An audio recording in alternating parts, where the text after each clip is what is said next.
Hello and welcome to Fire in the Belly. Today we'll have myself, Mighty Pete, and we are joined by the Cass Morrow. Good afternoon, good morning, good evening to you, sir.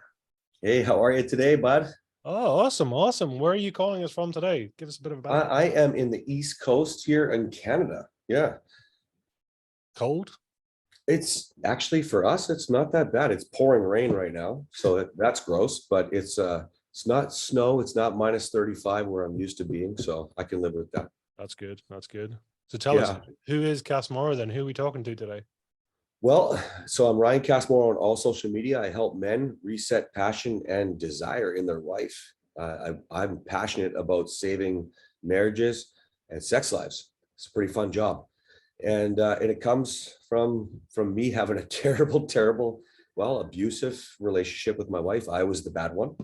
Then I made my wife a bad one, and now we just share our story. We let people know that we got out of the mess, and we followed a light, and we saved it all. And we know that if we can, then people that aren't leaving, people that want more, well, that's what we do. We make sure that they can have everything they wanted, the fairy tale they signed up for. Wow, that's fairly vulnerable, right? Is it vulnerable? Am I right in saying that to flip that switch and to take your I story and don't make it your reason? Well, I don't think it's too vulnerable yet, but I'll get vulnerable if you want. I think that one of the things that, well, I mean, Facebook doesn't like it. They'll shut us down. You know, they'll say we're trying to support abusive relationships. We've had our battles with restrictions and things like that. But that's when we are being vulnerable. When we start to really tell people how bad it was. I mean, here, I'll give you a little bit of a clue. So we used to scream so loud. We missed all of our anniversaries.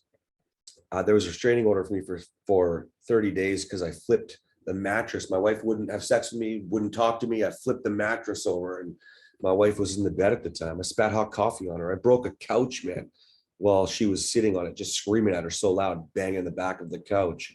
We were bad. We were as bad as it gets, I think. And um, I had a lot to learn. I had a lot to learn. And this is not how you need to be a man. It's the way I was raised. Does it make it right? Nope.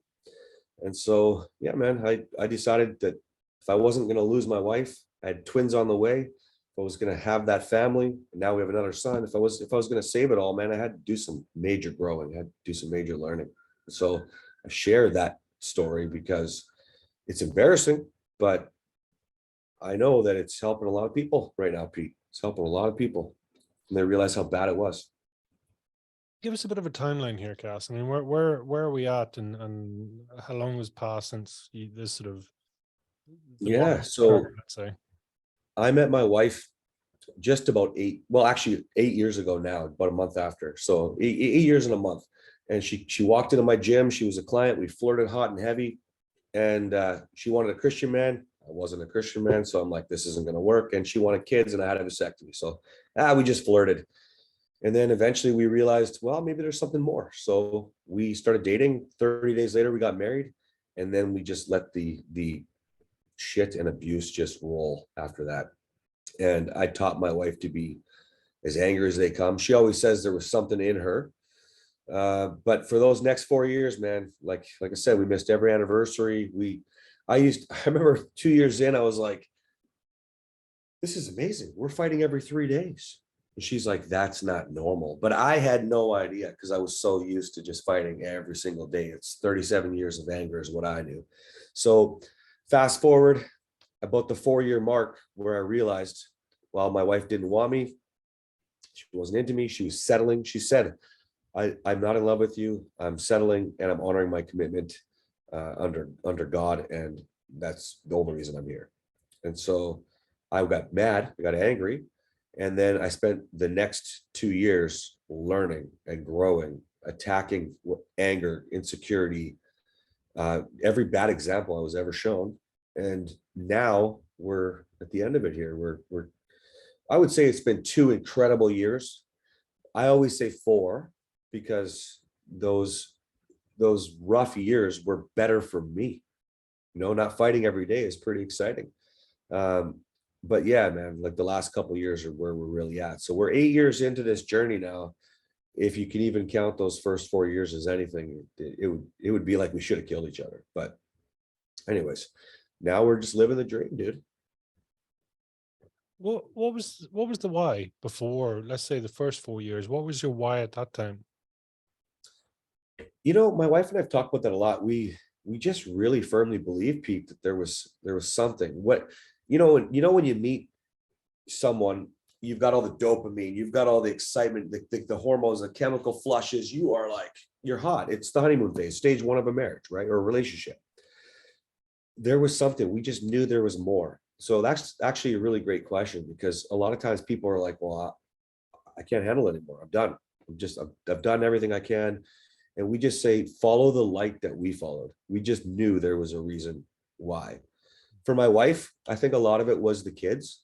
For me, man, there's a reason why I tell guys, go get your wife. It's because I knew she was the one. And I knew that there was something wrong with me, man. You can't, she thought I was a narc. She thought I was a complete narcissist. I had all the traits. And the why was, I didn't want to be like that anymore. When you realize what it feels like to just be happy inside and not be blaming someone, screaming at somebody, just constantly not feeling like, it doesn't feel good to feel insecure, wondering who she's talking to, what's going on, when you realize, well, then you can say that's your why. It feels so much better to just feel good. Is she your mirror? Is she my mirror? I would say, in a way, yes, we hold each other accountable 100%, 100%. But I I wouldn't say she was always my mirror. I think I had to be my own mirror for a really, really long time. Sure. You know, in fact, she would spend a lot of time, when she was hurt, she would spend a lot of time making me feel terrible about myself. This is the kind of stage where people want to quit, right? Well, now I'm trying so hard and all you want to do is blame me, blah, blah, blah. I think that you can, well, I just describe it like, you got to love her through it. You got to love anybody through it. Doesn't matter if it's your wife, doesn't matter if it's your kids, doesn't matter if it's the guy that cut you off. Maybe that guy got just fired from his job, or his wife just cheated on him. Love them through it, man. That's it. So if you're your own mirror, you can do that. If you're waiting for somebody else to hold the mirror up for you, then you're probably going to be waiting for a long time and not always liking what you hear, you know? Well, that's hard, right? Because our truth is the right truth, right? Your truth is the wrong truth. I've got the right truth. So where are you going to go, right? That's really hard, especially when the ego is backing it all up, saying, yeah, I'm right. What's wrong with everyone else? I think it's so easy. We do lives every Wednesday night. We're going to go live tonight. And that's one of the things I have to talk about. The amount of comments I get on my social media that are like, well, I've already tried. It's been 2 years, 3 years, 7 years, 15 years, whatever. There's only so much you can take. Hey, listen, like I get that it's tough, but at the end of the day, if you focus on your skills, defensiveness, criticism, stonewalling, and contempt, those four skills are not good skills in a relationship, man. It doesn't matter what relationship you're talking about. So if you, at the end of the day, you could say you're doing everything right and you just want to walk away because somebody else needs to take their own accountability. They need you to be their mirror. They need to be their own mirror, however you want to look at it. Well, did you just give in then? It sounds to me like you gave in. You're blaming them. Sounds like you don't have all the skills, because if at the end of the day, you're still going to go back to it's their fault, well, then you're not showing up as the person you're proud of, are you? That's the way I look at it. Is it easy? No. One of the biggest things my wife will get questioned on is, what's your biggest regret when you talk about those terrible years? She'll almost always say, my biggest regret is that I didn't follow my husband when he showed up and was making changes. I slowed us down. Well, every single person that says I want to quit, I always respond with the same way. In fact, they call me out on it sometimes, and I'll say, well, if I thought like you, then I wouldn't have an incredible marriage, a phenomenal sex life. My twins would have 2 homes and I wouldn't have a son. But I didn't quit. I waited and worked hard, showed up consistently until my wife could trust that there was something worth fighting for, not fighting against. Are you where you're supposed to be now then? Oh, I think we're just beginning. I think like it gets better and better and better, So I hook guys with, you want more sex with your wife, but at the end of the day, man, if you're not talking, laughing, dreaming, if you're not emotionally connected with your wife, if you're not living the way that you're supposed to be intended to live in a marriage, you're not having great sex anyway. But along the way, man, like there's always the next dream. There's always the next conversation. I describe conversation like ping, ping, ping, ping. We can't finish a conversation because we're just one starts, the next one goes, and you just keep going. You're just bouncing off each other. And it's, like when you started dating. So are we where we want to be? No, never. In fact, a couple of years ago, I remember saying to my wife, hey, babe, I'm still growing. If you're not going to keep learning, this isn't going to work. And we just kept on going. So I think we're exactly where we need to be, but you're never done leveling up, Pete. You can't be. You always have to be growing and moving together, moving in the same direction, which is up, forward, and onward, So tell me, I mean, you mentioned there, sort of skills. I mean, what skills did you have before, and what skills do you have now that actually, are the things that's moving you forward? Oh, what a great question. So I think that any relationship, I always describe marriage, a 10,000 foot overview of your marriage is really your habits and skills. Well, I didn't have any. I had skills like defending myself. I was easily able to blame everybody in the world, not just my wife, but everybody in the world for all of my hardships. If business didn't go well, it wasn't my fault. Couldn't possibly be my fault, right? And that'd be the same with my relationship with my wife. The same with my parenting. I have a 10-year-old son who I wasn't the best dad with at all. And I treated him the way that my parents taught me. I spoke to him, that's a great example of a skill. We lecture our children, we teach our children by lecturing them and condescending them and talking down to them. What in the world? How is that? That's like trying to say, I'm a leader. You've got to follow me because I'm in charge. My mom told me that once when I was 14. You have to respect me. I'm your mother. No, I don't. No, I absolutely don't. Respect is earned no matter what age you are, no matter what authority you present in the relationship. So what skills did I have? I didn't have any skills, dude. I had skills that are all negative, screaming to get what I want. Well, nobody hears you if you're screaming at somebody, nobody hears you, right? And so what do I have now? Well, I have the ability to listen, to stop, just ask questions, to understand where people come from. One of my most favorite skills I have is empathy. My wife taught me what empathy is. One of the reasons why she thought I was a narcissist. I didn't possess empathy at all. Well, I believe anybody can. You just have to learn to listen, understand, and now you've presented empathy, right? And so the other really, really big skill, Pete, I think that is so pertinent is the willingness to want more and not assume you know anything and everything. I no longer assume that like my very first coach I ever hired, 120 grand, Alex Hormozy. Incredible. But it took me 37 years to pay for a coach because I had something to prove before that.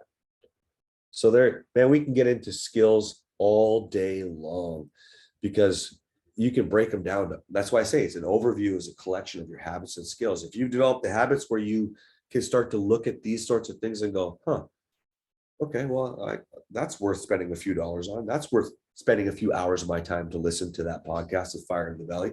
Like you start really getting into it and you can realize, man, there's nothing better than learning the next skill, because nobody can ever take those away from you.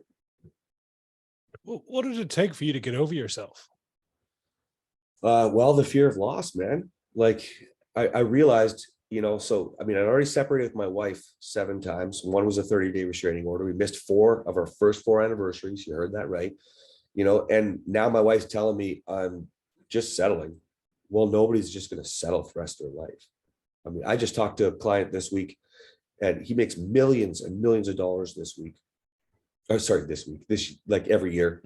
His wife left him with a suitcase and a picture frame. Like when you start to realize that you are not invincible, that things aren't actually going the way that you want, then you can get over yourself. When you realize that you'll never, ever do this ever by thinking you are better than everybody else. And that's a big problem that I had. And I think it goes down to my own insecurities. realizing that insecurity is a monster. And I had something to prove. When I could let that go and realize that I could only own me, I couldn't control you. I can't control my wife. I can't control my children. I can only control me. Then I could start to get over myself and start to look at where I could get help, where I could learn, where I could start to try things, make your own systems, whatever works for you, you know?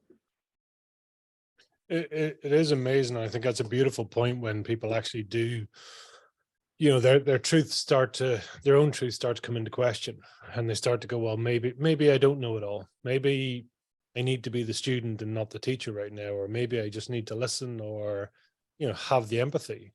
Because I'm just curious, because your language is very kinesthetic, you know, so, and that can be quite difficult to change and to listen and to see other points of view, right? Because you're, you know, show me, right? You're not wrong. You know, but when it gets to the soft skills, you're like, well, okay, how am I going to switch that over? And I think, I do think that's harder for men, and I think it's harder for kinesthetic people as well, because, like, yeah, I'm hunter provider. I'll bring you solutions, you know. And it's different. And I suspect, is your wife auditory by chance? She is. Yeah, absolutely. You know. Yeah, so we take care of each other. So she'll, you know, she'll tell me something and she'll stand up and run across the room, touch my face and make sure that I hear it loud and clear. But I have to do the other hand, right? So I'm ready to grab her butt, start giving her a compliment and go pull back, start just making sure I speak into her ear. She's auditory and visual. So like, so I need to do both, but definitely don't touch her. Make sure I'm reaching her and just like hitting her smack in the face with the words that I'm saying without distracting her, would be how we put it. Isn't it amazing? I mean, that's beautiful. The fact that just understanding each other's language. I mean, is that love language for you? Is that where you can communicate properly on the same level, or is love language something else for you? We do both. So, you know, I've taken, I don't know, more than a dozen communications courses, and where they're always talking about the love languages. But the audio visual kinesthetic is so important, for one. And then I think love languages are so powerful, but I actually use them differently. I stack them. I use them more for initiating conversation, to flirting, to even initiating sex, and just date nights, things like that. Like, you can use them in a different way if you understand them. But I think that overall, when, you know, these are such great tools to understand. If you take a communications course and you can understand that your wife is auditory, for example, and you just want to make sure you're talking to her ear, great. You can take you know, a night out and do the 5 love languages quiz, and you can start to get to know your partner. But when you guys are actually truly connected, those tools don't mean the same thing anymore, right? Because you're automatically, they're just sort of in you. They're in the relationship. They're part of what you want. Let me give you an example, Pete. How many people, men are physical touch almost always. Every guy gets on the phone, he's like, oh, I need sex more than, like, you have no idea my drive. And my wife, my physical touch is my language, and she just won't reach me. And, you know, and I do her language. That was never the intent of the love languages, man. The intent was to reach her. That's it. Or reach your partner, I should say, not her. But people bastardize everything. So I think it's, if people don't understand that with communication, let's go to diets for a second. Atkins' diet was never a no carb diet. It was 2 weeks, no carbs. Like, come on, man, you bastardized it. This is how people do things. And they've done the same thing with communication. They've done the same thing with the love languages. These are great tools. But when you understand them, practice them, and you guys are a team, you're a partnership, an actual partnership, man, you don't have to focus on which language and how it's going to work. Like, no, man, you have fun. You use them to flirt. You know what I mean? Use them to have a good time, you know? I mean, the initial spark, I mean, you know, it sounds like, I mean, the sort of the faith kept you together, but the initial spark, do you come back to that? I mean, so the initial recipe was right. If I'm picking this up correctly, Cass, and please do correct me, you know, it's like the spark was definitely there. The you know, the ingredients were definitely correct. Maybe the mix was slightly off, right? So it's volatile, it's there, but now you've sort of got to the stage where you're actually speaking the same language, and you're coming back to the stage where it's symbiotic. you know, you are good for each other, you're complementary to each other. Is that a fair, overview of what I'm hearing? Yeah, I think it's really important to understand. And the reason why is simple. It's not because I think that we're special. I mean, yeah, I mean, if I want to have some fun, I can sit there and look at how incredible our spark was. But one of the first things that I address with guys that are hurting so bad and they want to go get their wife is simple. It's, was she hot for you before? Was there a spark before? Did you have conversations that went ping, ping, ping? Like, the answers are always the same 99% of the time. Yeah, yeah, it was incredible. Like we were on fire. It was, so I don't think we're special. I think that everybody has that light. They have that spark. They found that one. I think that people do settle. You know, I talked to a guy last week who, uh, it sounds to me like for sure she just picked him. Fear, needed to have somebody who could make babies with, and what, you know, like, and I think that sucks, but I'm still betting. I'm still betting there is that spark. And yeah, we had it. We definitely came back to that. That's definitely what I would say propelled us. But I mean, I could tell you in the midst of all that crap, I would say things like, because I'm a big proponent of romance, I'll teach romance to get her attention. And you know, I think it's really important. Don't use it the way people use romance, but yeah, I would sit there and I'd put 1,000 sticky notes, all the reasons why I love you and all the reasons that are deep. It's not just like you're beautiful. And I just looked at her, I'm like, why does this not phase you? And she'd be like, well, how can I believe all of this shit? Like it doesn't sound real. You just told me all the reasons why I sucked for the last 2 weeks, you know, in every single fight and all this stuff. But we would come back to, whether it was me, her, or both of us, we would come back to that spark. There's a reason why those sticky notes mattered to me. Maybe they didn't phase her with what I had said, but I knew all the reasons why I loved her. So when you like you asked earlier, what makes you want to take control and go make the changes? Well, I wasn't willing to let that go. You know, there was something there for me that I wasn't ready to let go. I wanted to see it through. You know. Your background, Cass, I mean, is this, so the relationship that you had, is this what you've come from? Is this something that you knew growing up? Was it sort of that sort of slightly volatile, slightly narcissistic, etc., as you described it? Is that sort of, that was your sort of mode of operation previously, if I can? Yeah, my dad adopted me at 5 as my mom's high school sweetheart, and what I really remember is 17 years of them just screaming at each other every single day. They weren't very good to us, to the kids. They were abusive. I didn't even know it, you know, and my wife had to actually point it out and say, well, because I didn't get like physically beat up, right? So I just thought, well, I wasn't abused. My wife had to point out, no, there's all kinds of abuse, and it's because of the way I was raised. So not only did they treat us the way that they treated us, but then they made sure that we didn't think it was abuse, right? We were doing something wrong. They're not doing anything wrong, which is, I mean, narcissistic, right? And yeah, that's just all that I knew. And then I brought that into every relationship. I don't mean just dating. I mean, even friends. I remember losing my mind at jobs with friends of mine, like just losing my mind on them because they didn't do things the way that I wanted them to be done. Brought that into relationships. I got cheated on by almost every girl before my wife. I can look back and realize what I did to push them away, you know, to make them go feel more comfort, to make them just want out, whatever. But the I'll call it violence, but verbally, you know, the violence was in out of control in every relationship because that's the only thing that I knew. And then fast forward to my wife, like, oh, it was incredible. We were on fire. The sparks were there, but ooh, could we fight?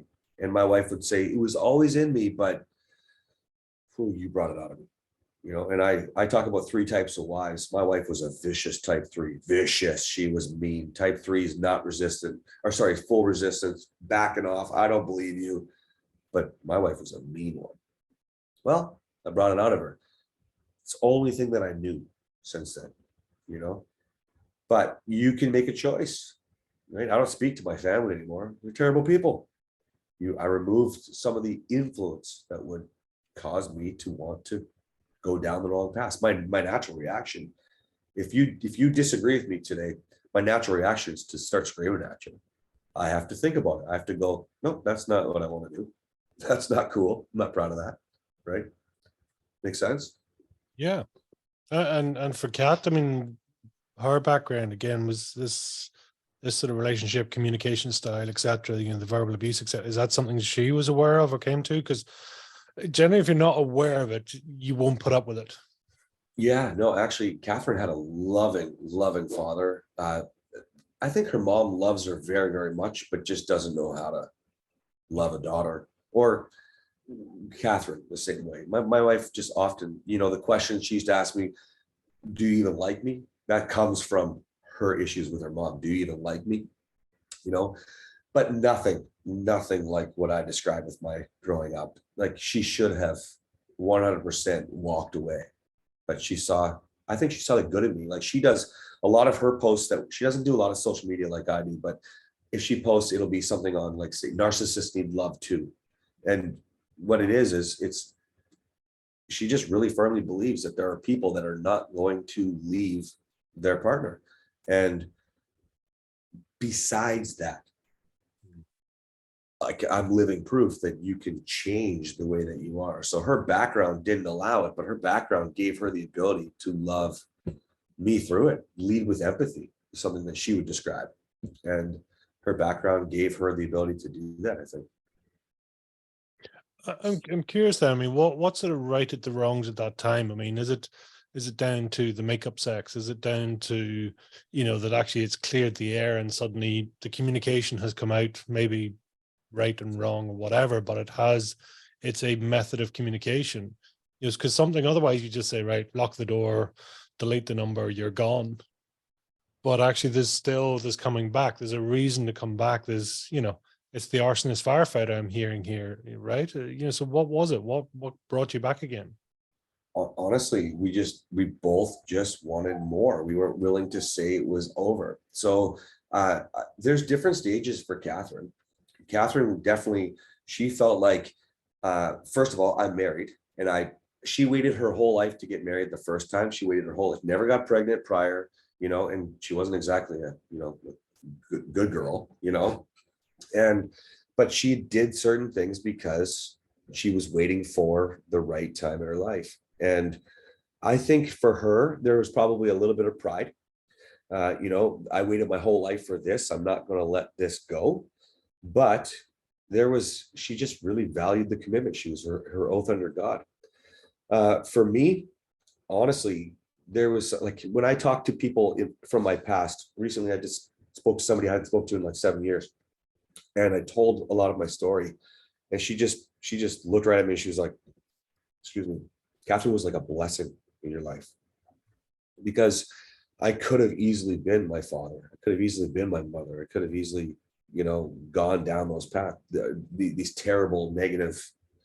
I mean, the relationship, like just even with my children, just what my relationship with my 10-year-old son is like, watching my twins and how I am with them. And yes, it's great, but it's nothing like with my son, because I started at a different point and had a different understanding, right? So I think Catherine, she did it because she should. And she's so grateful and so thankful now. If we weren't married, if we didn't get married in 30 days, she might have left. It's not the best story when we're talking about our story and trying to help everybody. And, but it's the truth. She might have left, but we were married and she wanted to follow through. And for me, I just knew she was the one. Like the only way I can describe it is when you realize what it feels like to not be angry every single day and feel some of that in me, like when somebody truly loves you, right? Even if she's treating you like shit, I can see all the good stuff. It's way better than anything I've ever felt. And then knowing that I could do something with that, I could, like woodworking, I could craft it. I could make it into everything that I wanted. It was worth it, I don't know, are you driven by pain or driven by pleasure? That's a great question. No, pleasure now, but I think I was pain for a long time. Actually, I teach to stop sitting in your pain, So for example, the amount of men that comment negative on my social media, like they're victims, right? They're re-victimizing themselves now, and I'll just sit there and say, like, dude, you're just sitting in your pain. Like, you're literally just complaining right now. you're saying what you talk about is snake oil or whatever. No, it's not. That's what you know. At one point, Henry Ford built a car. Nobody else did. Everybody else drove on a horse and buggy. That's it, man. Like, at one point there wasn't electricity. Elon Musk is doing some pretty neat things right now. Like, come on. Like, and so I think that we all I'm not, and by the way, I'm not saying that I'm those guys, but I aspire to be. But my point is that I think that we all have some pain that drives us, but it's the pleasure from beating that pain, I think, that's really what drives me, to know that I can beat that. Does that make sense? It does, yeah, yeah. And it's funny because I always laugh that, like, people talk about, Thomas Edison and whatever it was, 1,000 versions to get the light bulb. It's like, I'm pretty sure 999 people were still going, that guy's a loser. 100%. He just won't let it go, whatever. It's like, as soon as the light bulb comes in, he's a genius. It's like, yeah, where were you 5 minutes ago when this guy was X number of editions in, spending God knows how much money and how much time and all the rest, right? So not everyone's going to recognize your genius, and people aren't always there to give you the benefit of the doubt or, believe in the long-term vision too. Like, it's that, yeah, it's always interesting. And sometimes we don't get each other and sometimes we do. And sometimes people make you a better person. Some people don't. I suppose it's just trying to find your match and making sure they bring out the right version of you, and that's not easy. 100%. I totally agree, Pete. I think that if you find your fit, you can, that's all that you need. It's just that stepping stone to drive, right?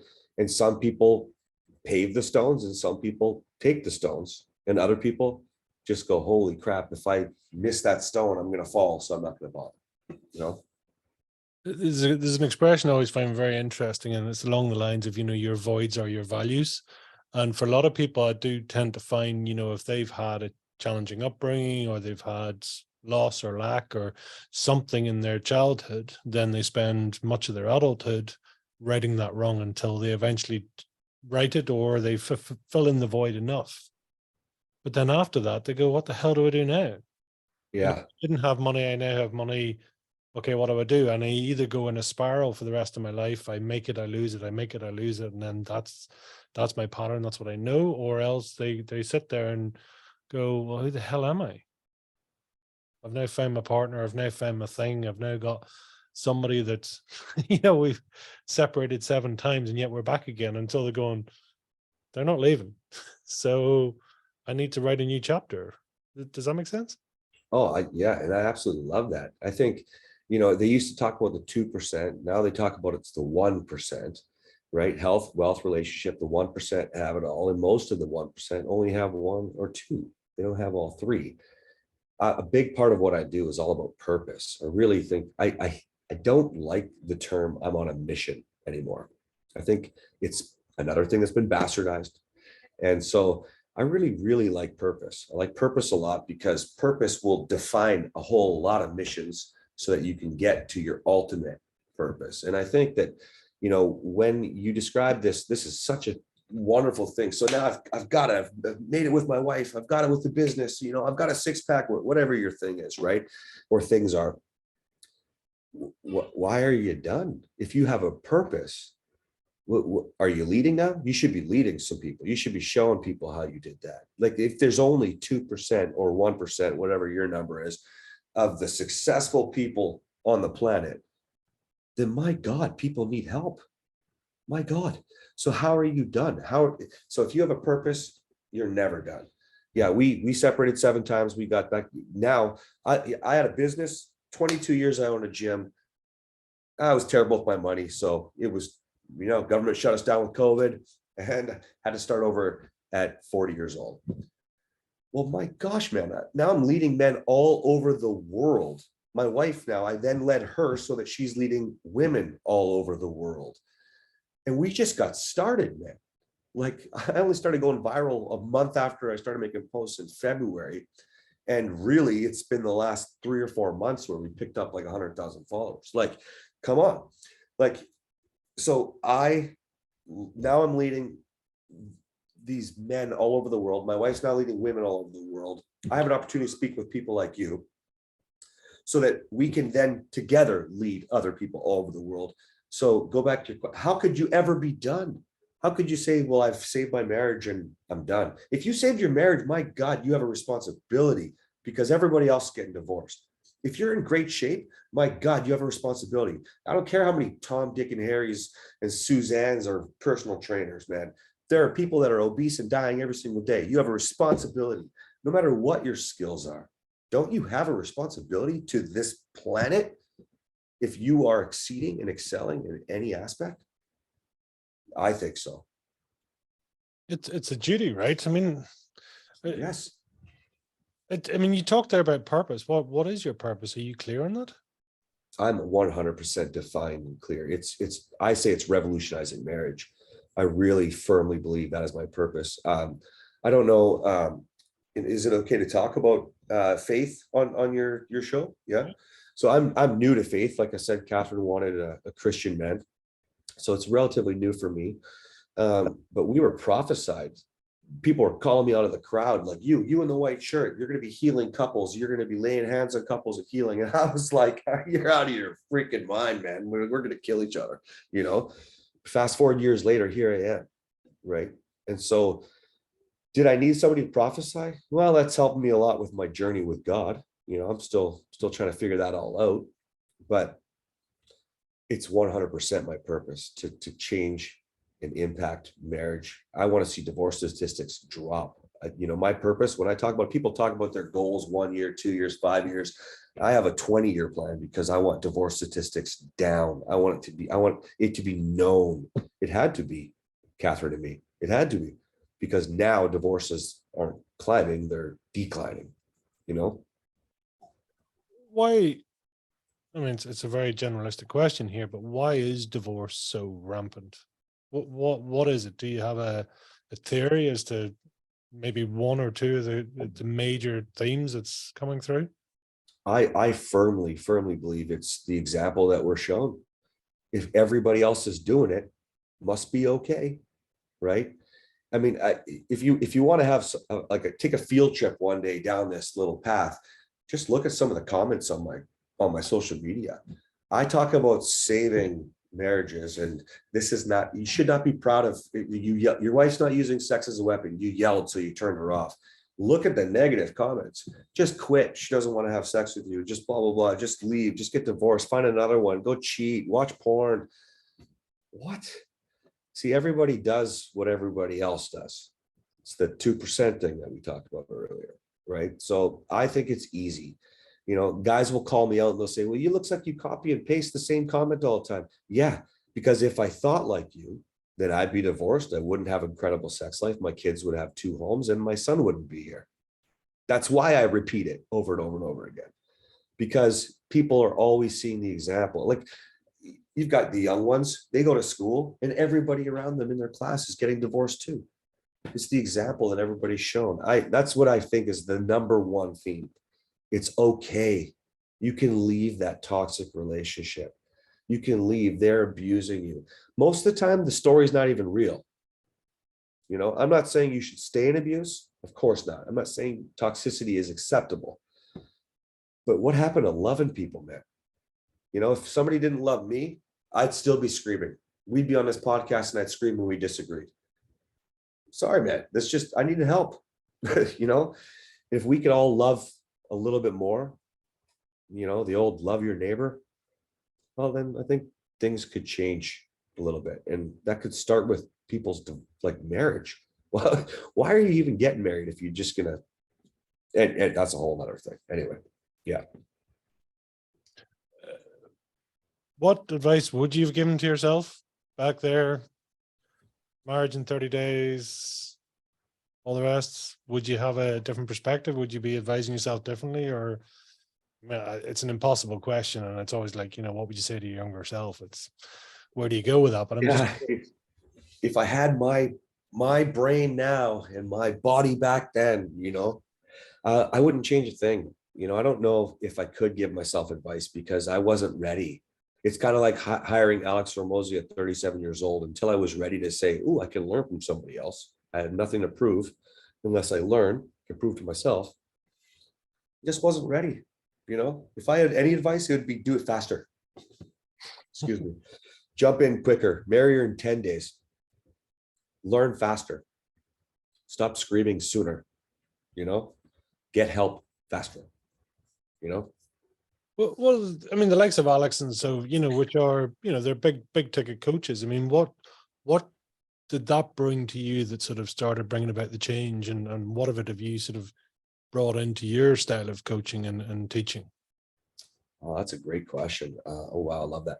The biggest thing was realizing that, when you invest, you're like, well, I have to. Now, I didn't even have the money. I had to borrow money from friends. They actually gave us their credit card to start. And that's how much they believed in what we were doing. And uh, I learned really, really fast that you have to value something, and to get value from it, you have to think about it like it's actually something that you can learn from, and you actually have to apply it. So I really learned what integrity was. You see, I think that we get really, really hung up as men, especially, oh, I work so hard, I have such great integrity. Yeah, that's not integrity. That's just working. That's work ethic, maybe. But follow through, doing what you say, and actually achieving. And I was always achieving, but I didn't follow through. I didn't actually achieve, just kept on talking about it. So when I started working with Alex and I saw that this is somebody who was 10 years younger than me, who could, almost 10 years younger, who went through the exact same struggles I did, except for he figured it out.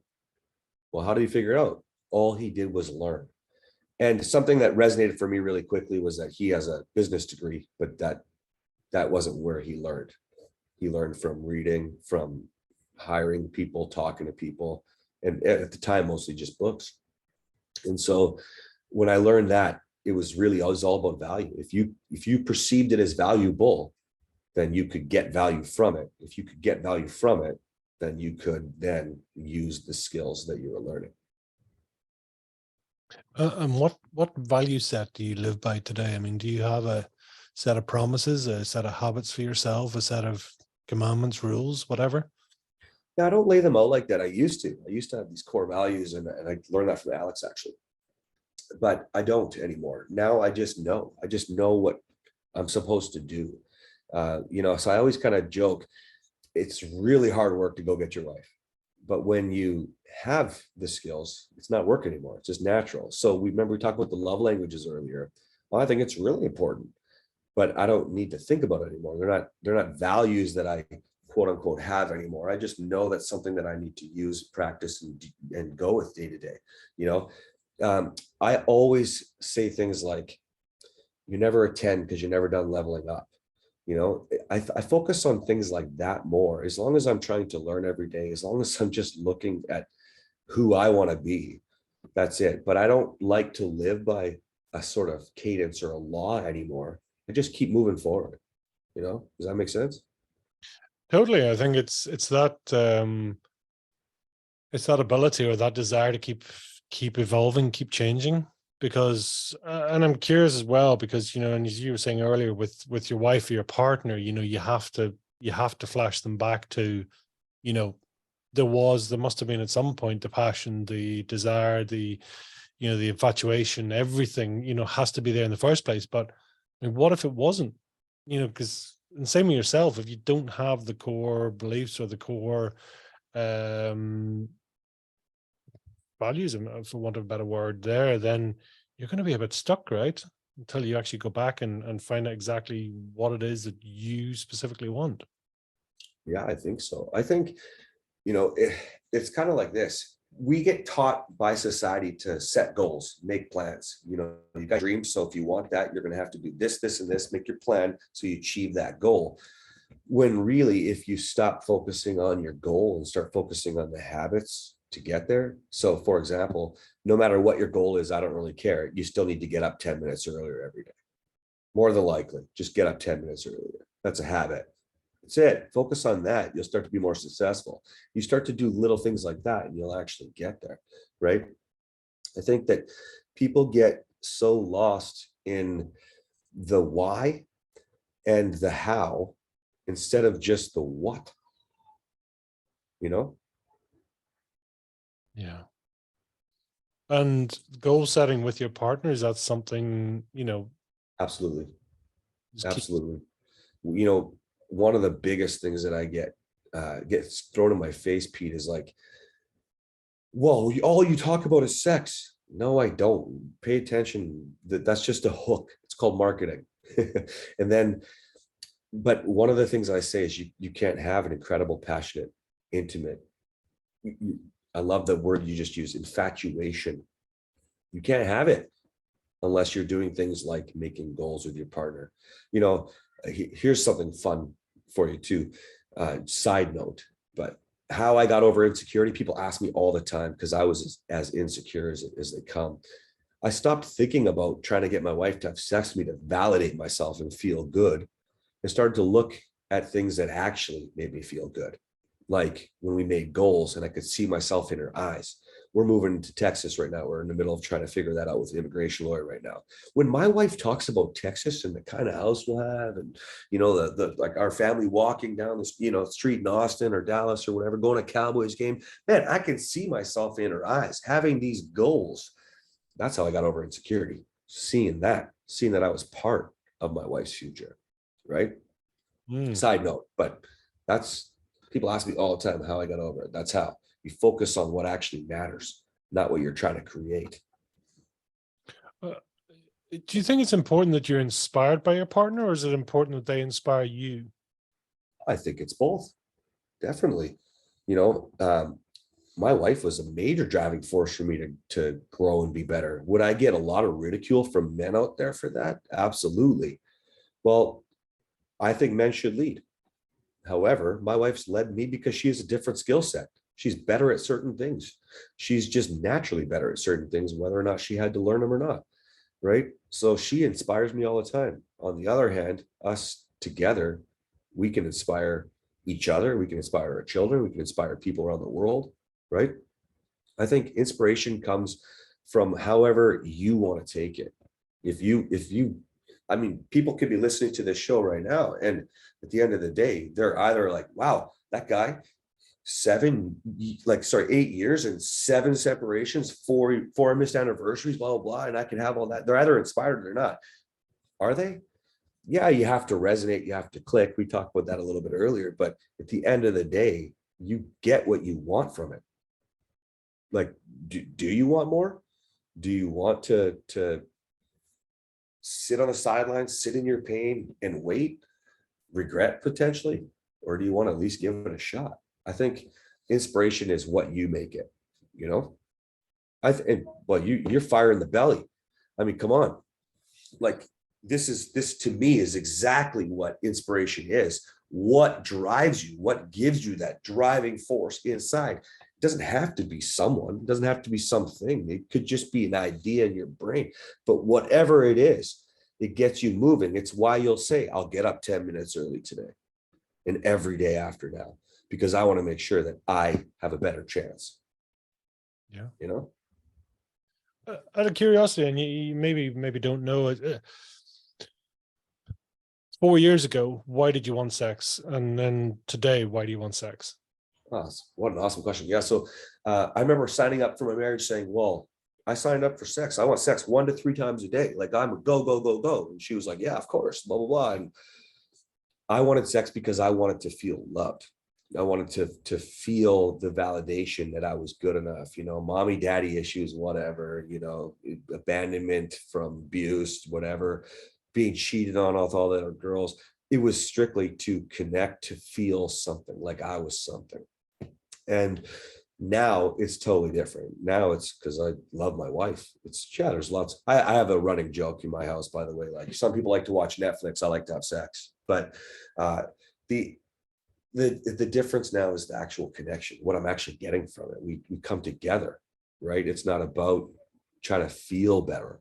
It's just that it feels good because we come together. It's just part of it, right? And the change, I suppose, the lessons, has the lesson come through the sex, or do you think it's everything else? Oh, I think it's everything else. I think when the sex starts to die, quality goes away. If it's job sex, if it's pity sex, she's just doing it to shut you up or whatever, well, then you're going to go way down this rabbit hole that's even worse. Like, so the guy that just wanted sex just to feel better, to know that she wanted me, she was mine, whatever, that just amplified. It just got worse because now it's just, she's just checking off a to-do list, right? Or she's just doing it because she wants to serve her husband. Well, that doesn't feel good. You know, the guys that I work with anyways, they don't want to just blow their load. They want their wife to want them, you know? And so when you start to understand the difference, then you start to realize that you're going to have to, you just think about it totally different. When you have everything in the connection, then that is just a bonus. It's, you know, I could sell the same shit that I sell right now, but I could say this, I could say, you want a better relationship with your kids? You want your colleagues to look up to you differently? You want to make more money in your job or your business? You want to start a new business today? Nobody fucking buy it. They just wouldn't. Nobody would, those reels wouldn't go viral. It's just a marketing hook. You know what I mean? Mm. I mean, where, because interestingly, you know, people talk about a lot of very strong leaders, etc., also have a very high sex drive. I mean, Yeah. do you associate with that? Does that make sense to you, that actually one, the clarity of one, or the gratification of one actually brings the other, or is it just coincidental, do you think? I think it's coincidental. Now, this is only because I've worked with so many men in the last year, but like what I see is pretty much every guy says I have this high sex drive. And a lot of them are, well, they're not doing much with their life yet. Let's just say economically. Okay. They're not much for providing. And then there's other guys that are like the best providers that we can ever imagine. And they're all saying the exact same things. Right. So I do know this though, that when we all talk about the release, I used to talk about it too. The daily release that releases you is how I used to put it. Right. Yeah, give me a break, man. Like, we all know how it works. If you just sustain for a little while, if you don't need her vagina to survive, you're going to have a wet dream when your body needs you to have a wet dream. It's just, that's what happens when you're a kid. That's why we start doing it, taking care of our own stuff. And, you know, like, so I don't think so.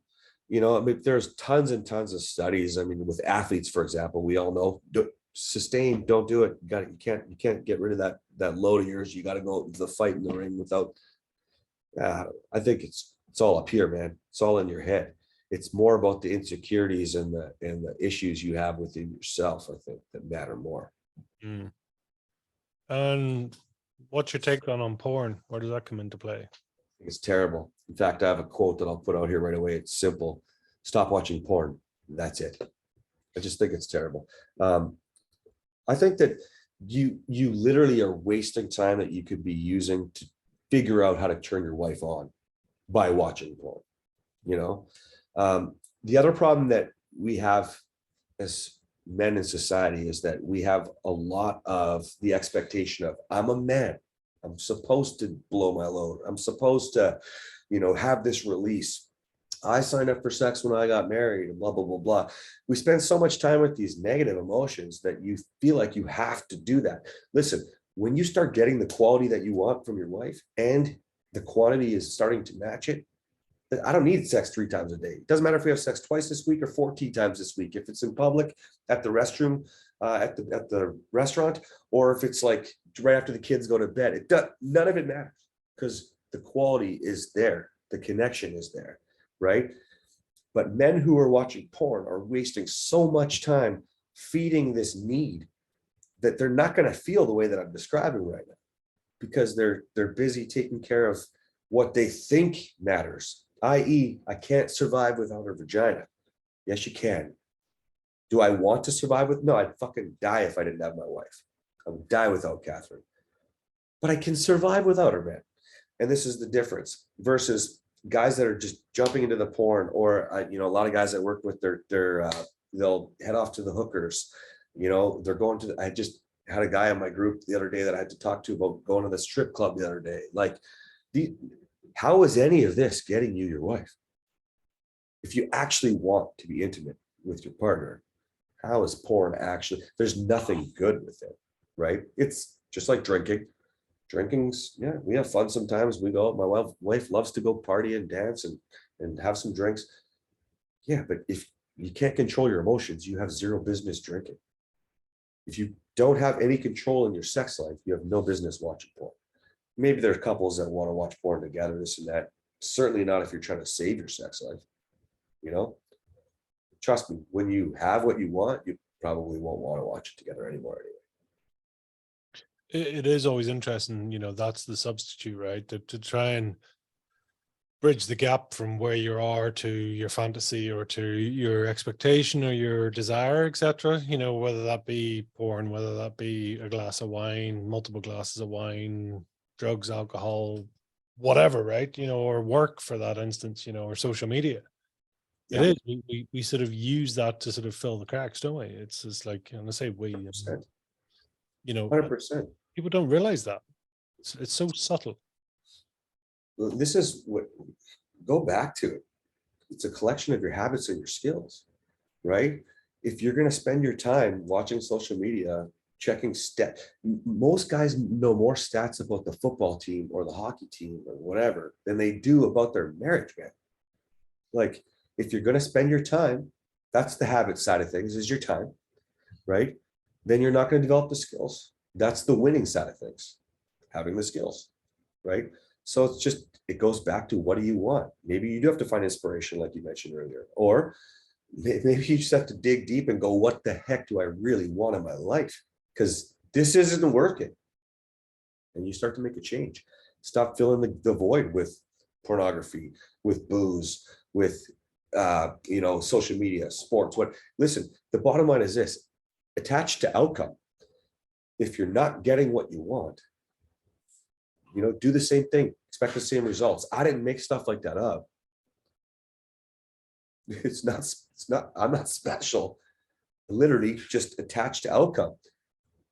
Detach from what you don't want and attach to where you want to go. Stop watching the crap, Where's, I'm curious for you, where's your flow state? Where do you find yourself at greatest service, at, just unlimited?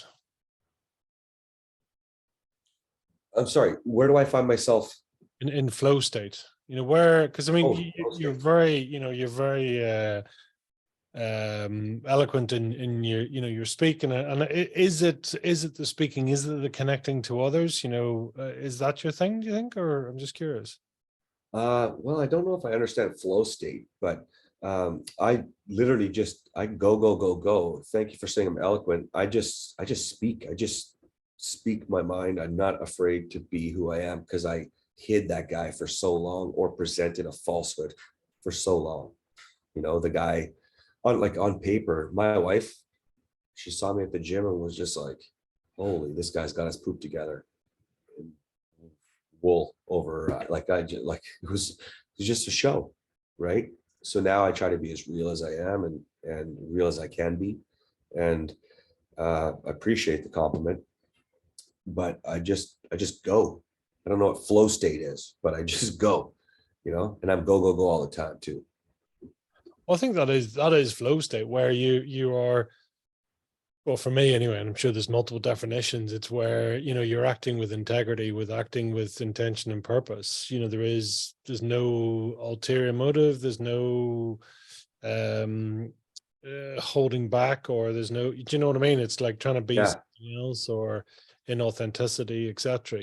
So and it is integrity and congruency. It's, how close is the who you are in front of people to the real you, the actual true version of you.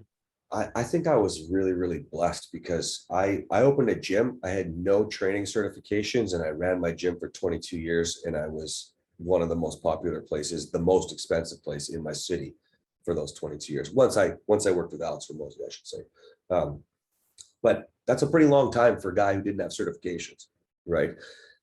Just figured it out, knew what I was doing, and just got to work. But I was fortunate, because I learned by putting on that show, living in fear, afraid, right? Afraid, because I was on the news all the time, for example, and I was afraid that if people found out who I was, that I wasn't certified, I wasn't qualified, that I would lose everything.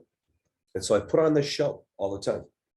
This is the showman that my wife saw, the confident guy that had to run up in front of the class and teach everybody at the gym and do my thing.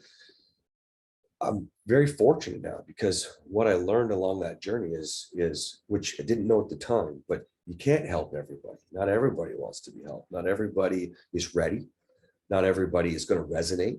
Not everybody is going to agree. And I'm in a position now where I don't have to help everybody. There's literally people every single day that want help. That's phase one. You know, people will message me and they'll say, can you put this in Spanish or French or get this in German over to us? And I'm just like, maybe down the road. Can you do something for high school boys? Like, my son has no role model. This is what they need to see. Maybe that's phase three. I don't know, you know, or people will talk about, well, you get the idea. The point is, like, I don't have to please everybody. I know that I'm helping people. And so I'd rather be me and be real and just help those people truly that resonate with me, that fit with me, that are my vibe. And we'll go back to Henry Ford for a second. Not everybody wants a Mustang, man. It doesn't matter to me. You know, some guys want a Ferrari. I don't. I'd rather have a Mustang. And I don't even like Mustangs. I like old Mustangs. Right? It's just be you, man, and you can actually help people. That's what I think. Who do you find is who's your niche? Who's your key client? Who can you help the most? Well, I have some major criteria. Like, number one, you gotta love your wife. You can't be a douche, right? So he's married. He's got money for sure. I mean, no, let's be honest here, man. I spent a lot of money to learn what I know, and this is a complete system that I have, that I teach. I still try to work with guys, but he has to be hardworking. He has to love his wife.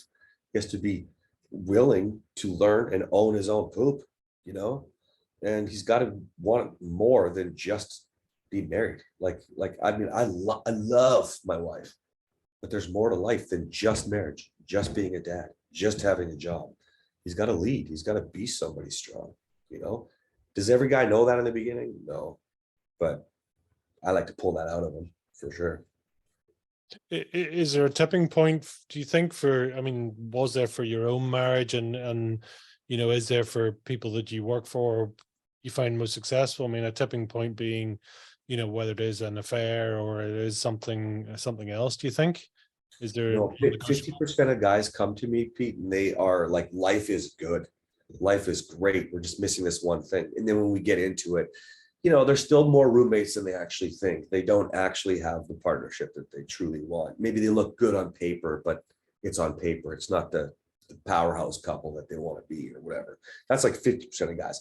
The other 50% are on a scale, which I would say is like a sliding scale. Could be as bad as Catherine and I were, or worse. Just pretty uncommon to be worse. Or somewhere in that journey of, it's not so good. They're fighting a lot. They've talked about divorce. They're separated, or they're like living in different rooms. I've had guys that have divorce papers. That's when they call me. I don't think there's a tipping point. It's when he's ready. Whatever he feels like is just his breaking point, right? And so for some guys, that's the invincible guy, is like, she can't leave me. I'm the mad provider. She can't survive without me. And then they realize that she can, and she will. And so then they call. Other guys are just like, man, they just love their wife. They see my reels. I'm in their head. They call.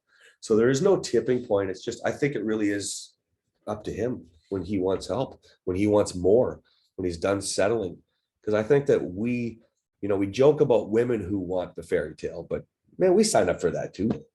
We want the romance and the love. It feels good. We certainly can tell if our wife doesn't want us. She's just laying there or not. Excuse me. So when a guy knows that there's help and he can trust it, because it's not like there's a lot of resources out there attacking this issue, at least not good ones. That's when I think that he goes, okay, I better call this guy. And that's the thing, that there has to be a, that there has to be a sort of a progress on the path at some point, because if they're not even listening or whatever, that's nigh on impossible, right? If they're not sort of making contact or reaching forward or leaning in, whatever you want to call it, that's going to be a problem, right? They're just not ready to be helped. Is that a fair statement? Yeah, 100%. And it's one of the reasons that's kept me from just putting a buy now button on my website. I don't really want, guys could take what I teach them and use it to manipulate their wife. In fact, I had a few guys back in the past, and I took screenshots and posted on my social media. It's like, don't bother. But it was like, I'm going to take everything you've taught me, and I'm just going to use it. So as soon as she wants me again, I'm just going to go. And like belligerent, and like that's not the intent. The intent is to weed out the douchebags and get guys who truly want to do something great with their marriage, with their life. Because ultimately, that's, again, the marriage is just a benefit. It's just one of the things. You're gonna have a better relationship with your kids, colleagues. You're gonna feel good with yourself, right? And so I think the buy now button, I fight it all the time, because I'd rather have a one-on-one call with somebody, make sure, yeah, Pete, you sound like a great guy. You sound like you're gonna do something great with this. Not just love your wife, but your kids, yourself, so that you can love your wife, your kids, lead other people, do great things, you know? Yeah, it's not taking it to the next level, isn't it? I suppose it's helping someone to move forward, or helping, to amplify what they're, the path, or the sort of the journey they've already started. They just don't quite know how or where, and I that's, think so. I think, I mean, if you think about it, go back to what we talked about earlier with divorce being so easy because everyone else is doing it. Excuse me, we're getting over something here. It's still so easy with that example that, when guys don't know how to start, it's, first of all, it's unbelievable. Like, whoa, whoa, whoa, whoa, whoa, whoa, whoa, you're gonna help my wife want me?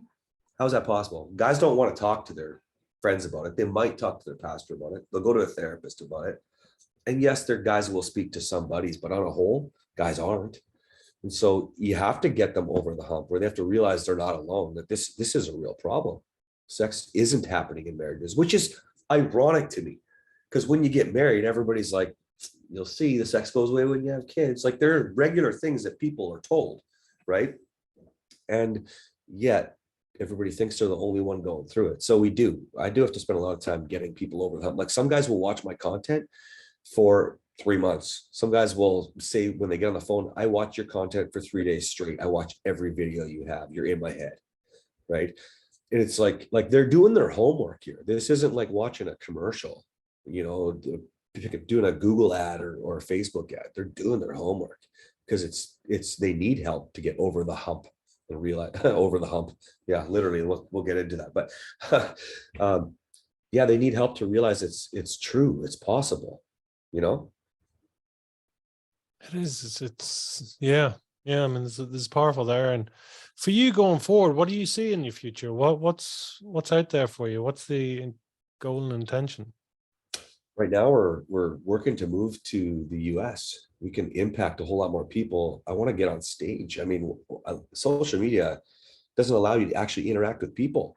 Doesn't it allows you to interact with tone you can't understand, miscommunication, all the bad habits that we don't actually want, right?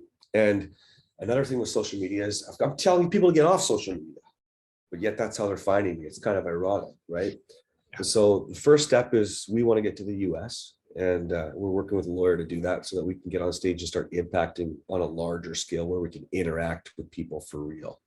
The next step is I got to really hone in with my wife. She's happy being a wife and being a mom and working her little hobby business, she calls it, which is crazy to me because she's working like crazy. But we got to find a better balance for her there.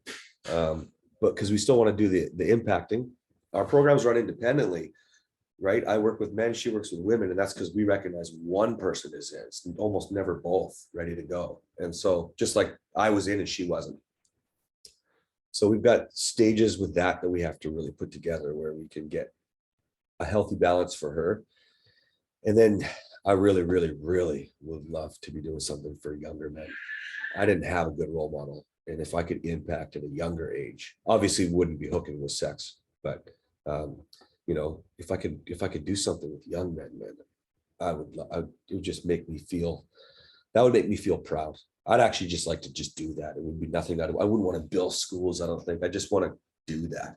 I just think it would be if we could beat it before, right? Before they get into the relationship, before they get into marriage, if we could teach them at a younger age, man, that would be amazing. And do you think then, I mean, that's sort of the trifecta for some, money, sex, power, and not, does that exist for you? And it's like, you correct one and it will ultimately help in terms of your own power, and ultimately then will affect your finances, and so the wheel goes round. I Does that do. tally for you? Yeah. I do. Yeah, if you think about it, like I was saying earlier, like if you want more sex with your wife, but that's how I hook now. But all that, like, yeah, like one of my guys I helped, he didn't know what he wanted to do with his purpose. Well, the guy liked building models, and so now he posts social media with pictures or videos or whatever for the models that he's building, and people pay him to build them like a 1969 pickup. Like, like that. That's cool. That's more money. That is, But if I said you're going to make more money doing a business, well, I sound like a business coach, not a relationship guy. So, it's not exciting for people. But all of these things tie in, all of them. You're going to feel. For a long time on my website, I have I call it your marriage lords if you're with me. So I have a Lord's transformation. So it's dad bod to sex god, right? Lose the dad bod, become a sex god, blah, blah, blah. Well, I have best-selling nutrition and fitness from owning a gym for 22 years. I've got great stuff. And so I put that in part of my program. Well, when that was on my website, guys didn't give me their name as much. Stats, math doesn't lie. It's crazy. It's just like they automatically saw, oh, this is a workout program, so I'm not going to do it. Well, man, there isn't a book on attraction that doesn't mention health and hygiene. Like, come on, you don't have to be a Greek god. You just need to take care of your health and your hygiene. Come on now. But you'll lose guys for it, right? But if you can keep a guy into it, then yes, health, wealth, and relationship. It's the big three. It's always aligning. And that's going to include sex because it's part of your relationship, right? It's going to include wealth because that's part of your business because that's part of your wealth, right? Or hobby business or whatever. All these things will come into play, right? Yeah, it's that, and it is one of those things. What is it they talk about? Certainly in the world of NLP, anyway, they talk about give them what they want, but actually teach them what they need. And that it's that thing is, as you say, sex is the hook, but actually it may be that it's income, it's business, it's life advice, and the sex will either follow or it'll almost naturally sort itself out, right? And the relationships will naturally, if you've got greater purpose and drive in yourself anyway. Yeah, I mean, think about it like this. When you started dating, things were pretty good. Yeah, she wanted you. Yeah, you guys probably had great sex. This is pretty normal stuff, right? Well, you were confident. You had energy that you brought that was totally not, I work my job, I sit on the couch and I do nothing. Like literally just dumb it down to that simple little. Now, okay, so now I'm working out. I have more energy. I have these purposes in my life. I'm bringing back the energy. I'm not just sitting on the couch. I'm actually partner at home. I'm doing, yeah, it's pretty easy to see why you're all of a sudden having sex all the time because you're bringing the kind of energy you did, just the married version of it, right?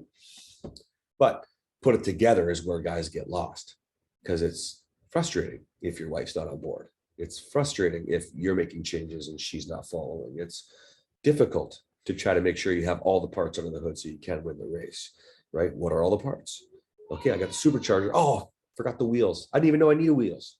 Like it's all that stuff, right? No, it's true. And I can't help but think, it's like knowing each other's goals, having aligned vision, etc. So it's all worth it. It's all, you're going somewhere, you have intention, you have purpose, you've values, you've alignment, and it's especially when kids and other things are involved as well. It's like, when there is that synchronicity, it does make a difference. I think so. I think that it's really, really important to two things with that. Number one, own who you are. You can only control you. So you go into a relationship and look through your own eyes, right? So when you disagree, own it like that your partner's reacting because of the way that you're acting. Chances are it is that. Like if you are 100% doing a great job, just super fun, let's say, super bubbly, having a good time, and they want to lose their cool. Well, who looks like the dummy? Who needs to do more work right now? Right? So you're doing a great job leading. Good, done. Leave it like that. Don't talk about how you're not the dummy. Don't talk about them being the dummy. That's obviously in your head. Just own you. Second thing is Look at those indifferences. Look at them and realize you can have indifferences. You don't have to agree with everything, but it's how you handle those indifferences that define who you are. Go back to step number one, own you. That's all you can do. It's not your responsibility to make sure that they're happy, they're cool, they've got the great energy, that they're dealing with their bad mood and their bad day. But you can't lead them. They might not follow, but who do you want to be? What, I mean, for you, what would be the top 5 to getting started? You know, someone's listening to this today and they're hearing it and they're saying, yeah, some of this is resonating for me. I mean, what is the top 5? What's the steps they need to take to really progress and start to change things? Okay, let's assume they're not going to go to my website. So number one, you gotta be able to own you. Pretend like your partner is doing nothing except reacting to your past actions. That's it. That's what we'll define as triggers for a second. Okay. So that's number one. You must own you and love them through their crap, right? They're, I'll give you an example. Catherine, I wasn't yelling, I wasn't fighting. We were going out for dates, but we saw a football team on the big screen and she just lost her mind. She was just being triggered. Just, that's what cleared it up for me. I realized I have to make sure that I understand that she is just acting out because I acted poorly before. That's it. Even if that's not true, I know your partner has faults, but it takes 2 to tango, but it always takes 1 to lead. That's it. So that's number one, own it. Number 2, act like you want to have the relationship that you want. Where do you want to be?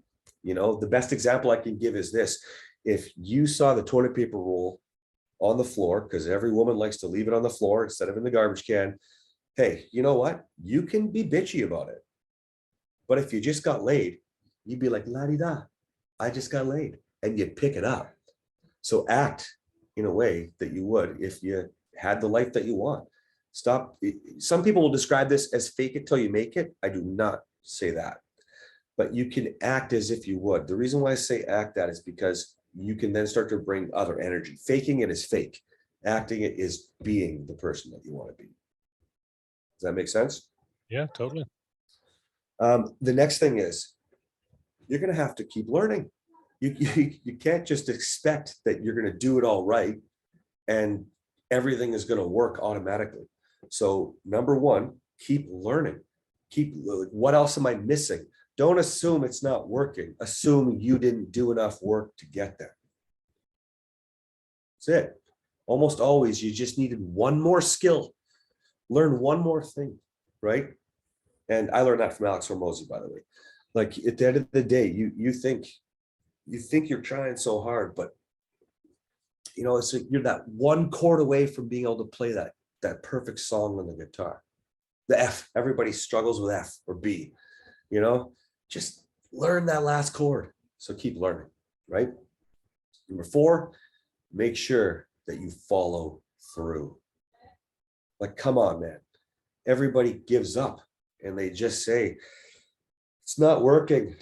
No matter what I do, it's not working. I'm going to talk about this on my live tonight because it's coming up so much. I tried so hard and it's been 7 years, 15 years. I was mentioning this earlier. Follow through. I don't care how long it is.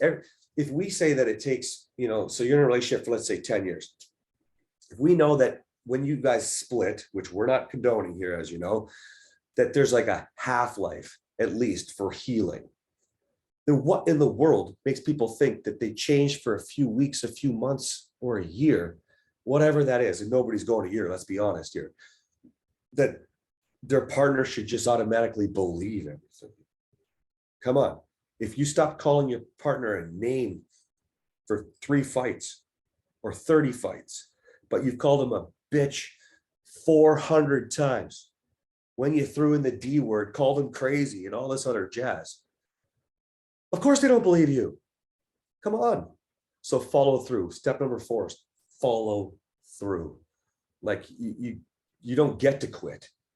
Just that goes back to owning you. If you own you, you'll understand that, well, I guess I have some repair to do here.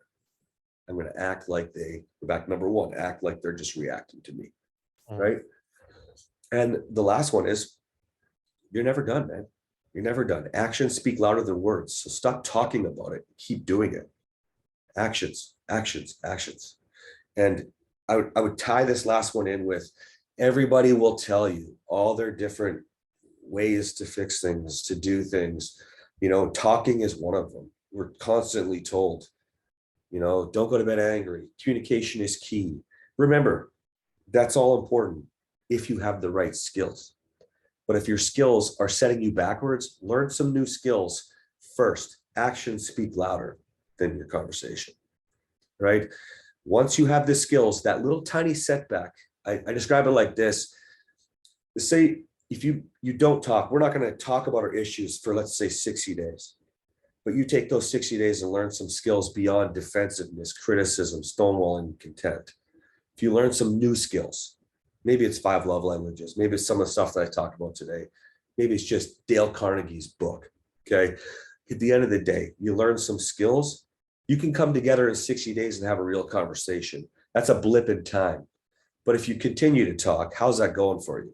You're probably still talking with these bad skills. You're getting worse. You're throwing out more names. Now you're saying divorce. Maybe you're living in separate rooms. Just take 60 days and learn some skills. What's the hold up here? It's, you get decades of future and happiness here. You know what I mean? Make sense? So Actions, actions, actions. yeah. People do, they totally sort of going, oh, that's a new skill, I could never learn that, or takes too much time and all the rest. And yet, in the scale of it, it's nothing. It's nothing. It's a blip in time. It's a blip in time. And you know something, everything is a skill. One of my favorite things to do when I talk to guys who get all weirded out about it is this: what do you do for a living? They tell you what you do. Cool. Did you know how to do that the first day you showed up at the job? No. Is it pretty second nature for you now? Yeah. Okay, cool. You're qualified.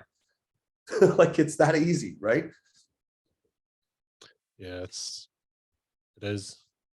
Tell me, what's a guilty pleasure for you? What do you do and for downtime or switching off? My family, man. I always say, like, I don't even take one-on-one clients all the time because I work so hard to rebuild my marriage, to save my marriage, and to have a family.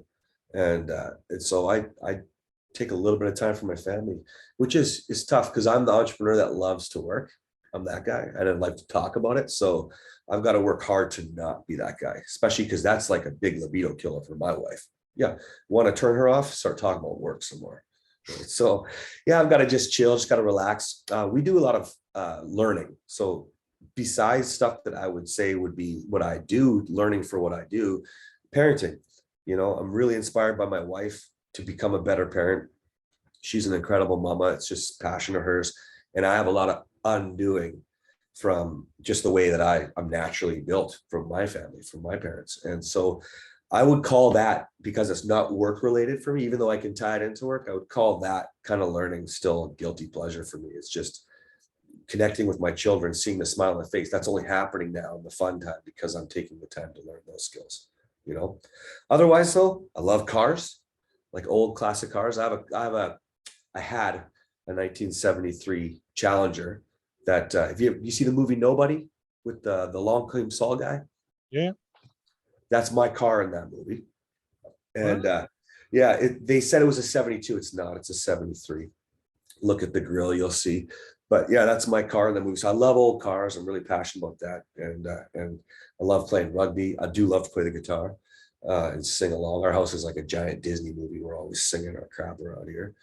So yeah, I like to have just regular fun. And then otherwise, man, dating my wife. My wife loves to go out and meet people. And I like to be the life of the party when I'm out too. So it's kind of like go have some fun. Wow. It's always it's good. I mean, it's great. Share the energy, share the life, and really sort of, I think it's always interesting when people can actually say that it's part of life, their guilty pleasure. Because some people, it's like, oh, my guilty pleasure is when I get away from all this and I get to go do that. And that's telling.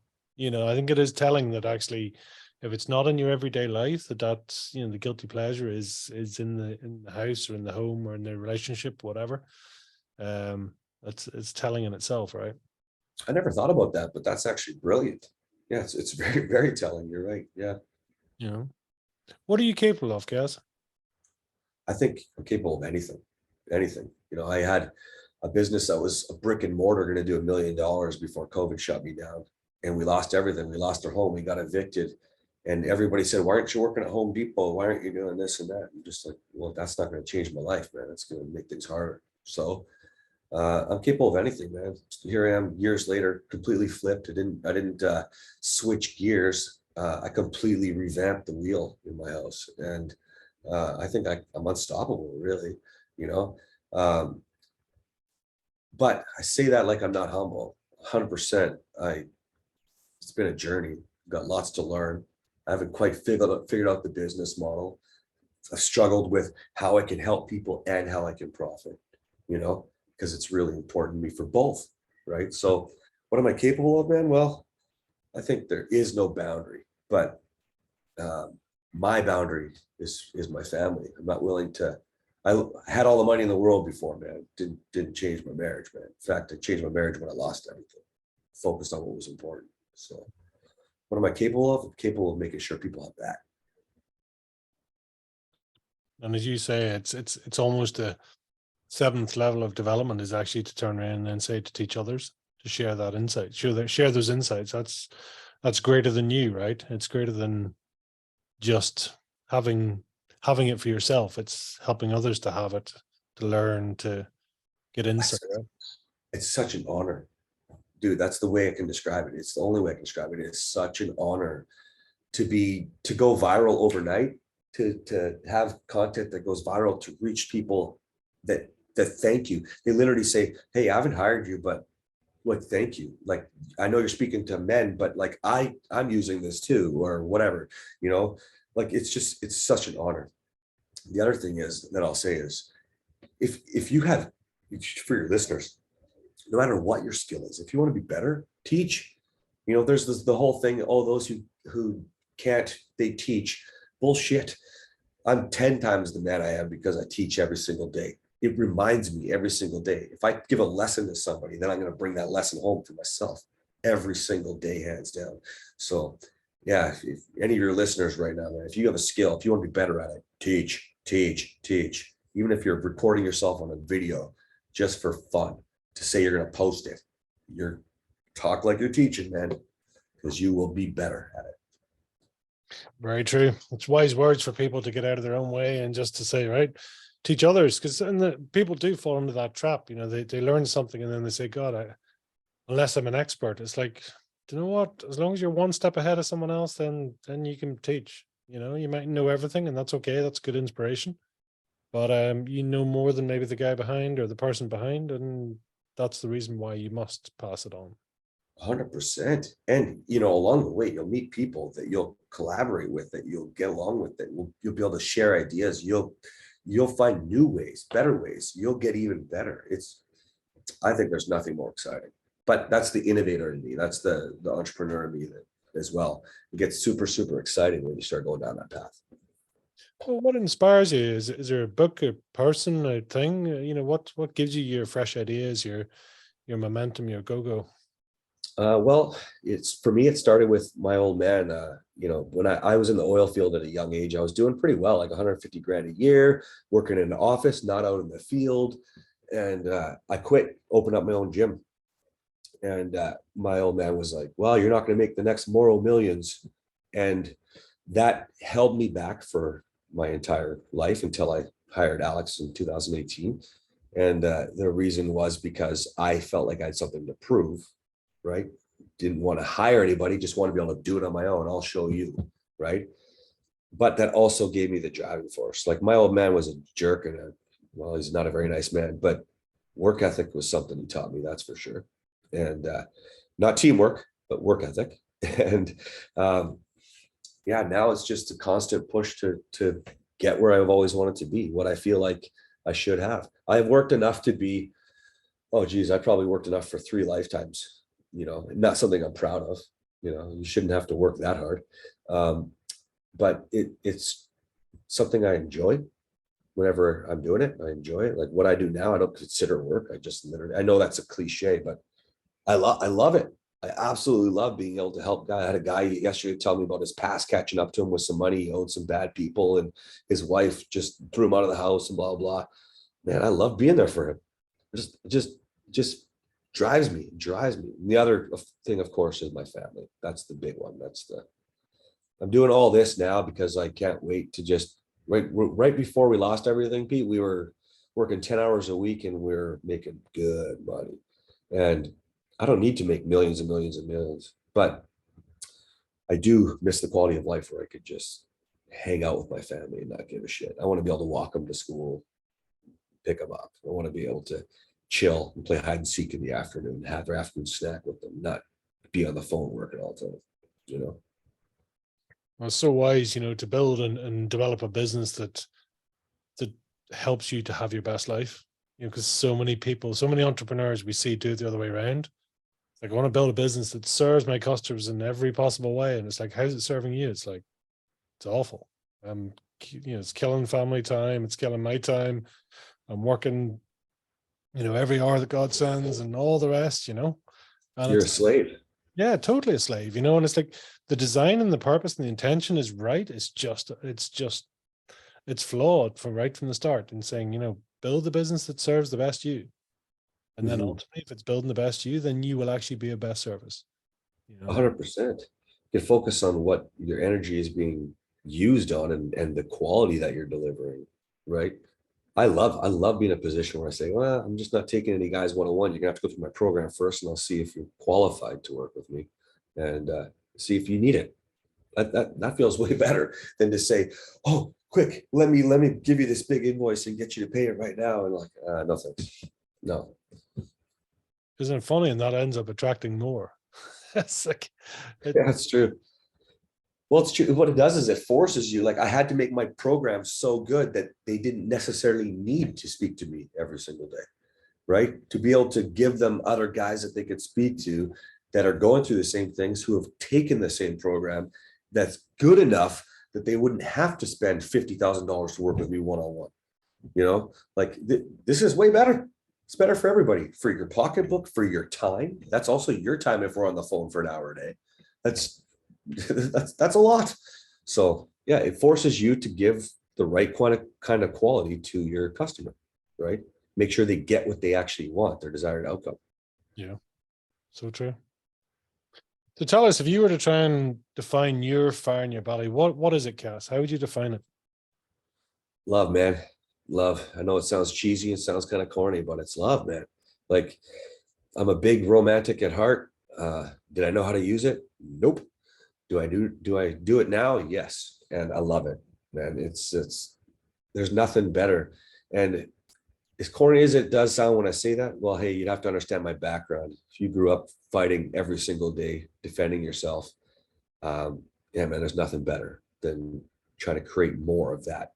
And I had a friend the other day who's, I won't give names, but he's good friends with a celebrity, very, very well-known celebrity. And there's some sort of social media battle going on between another person, and basically he got really upset. And I just looked at, he told me everything he wanted to do to his friend, this celebrity friend of his, and send back the memorabilia and all that stuff. And I just said, dude, I don't know what happened. Maybe his mom just died. Maybe, that was like the fourth battle he saw on social media that day, and he's having a hard day. Why don't you just call him and love him through it? Give him your phone number. He might have blocked you, but just let him know he still has an opportunity to come back to you. And he was like, okay, I'm gonna try that. I don't know what's gonna happen, but I do know this: you feel better when you love. So it might sound corny, but it feels a whole lot better than just being pissed off because your friend blocked you or whatever, right? My fire in my belly comes from love, man. I love that perspective. It is. It's the old, walk a mile in another man's shoes, and you might treat them different. As you say, you never know what's going on. You never know, and that's fine. That's a good way to treat life, and saying I don't know, so therefore, all I can do is respond the way I should, and that's love. Beautiful. Who do you want to be? Who do you want to be? For your listeners that are dads or moms for that matter, we get so wrapped up with our kids because it's frustrating. It is frustrating when they scream back at you. They don't know how to deal with their emotions. But that's what it is. They don't know how to deal with their emotions. Who do you want to be? Right? Love them through it. Don't just scream back because you're frustrated. They're just kids. They're just babies. They're just toddlers. They're just whatever. But if you can adopt that mentality with your kids, fuck, you can do that with anybody on the planet. Like strangers, adults, the guy who's just screaming at the clerk at the store. And that guy just needs love, man. He doesn't need you to scream at him and tell him he's an idiot. He knows he's an idiot. He knows he's screaming at a clerk and he shouldn't be. That's it. He needs love, man. I think if you can start with your kids, man, you can love anybody. Sounds weird, sounds backwards, but it's because the kids are the hardest. Kids are brutal. Exactly. And I believe me, I get schooled every day. It's like, it's not me teaching them, it's they're teaching me, and it's beautiful. I think if you take the time to listen, if you take the time to, they see life so simply, but also so purely as well. And it's like, if we realize that actually they can teach us, and yeah. I love that you said that. That's such a wonderful perspective, Pete. That's such a wonderful perspective. It's true. It's absolutely true. It's yeah. So tell us, if you were to just really sort of leave a message with people, what is it that you would want them to hear today? What is that? I'm going to have to just hit it straight home. And that is that if you don't have a mad, passionate sex life in your life, you can. That's it. You can. It doesn't have to go away, but you're going to have to step out of your comfort zone. More stuff I didn't make up, but it's just doing things that are not what you're used to doing, and when you do them, you start to be rewarded. And I don't mean we're going to be rewarded by our wife. I mean, good things start happening to you, so the final thought would be this: go get your wife. That's it. Simple. Do it.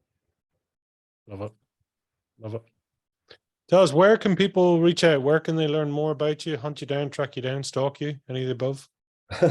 RyanCassMorrow.com. Simple. I'm also on any social media platform I'm on. I'm Ryan Cass Morrow as well. Love it. Right, Cass, it's been absolutely fantastic. Thank you so much for today. Thank you for your time and your insights and your energy. I think it's beautiful. And listen, I know you're onto something. So well done you, and well done for your service. So thank you. Well, thank you. And thank you very much for having me on. Until the next time. Sounds good.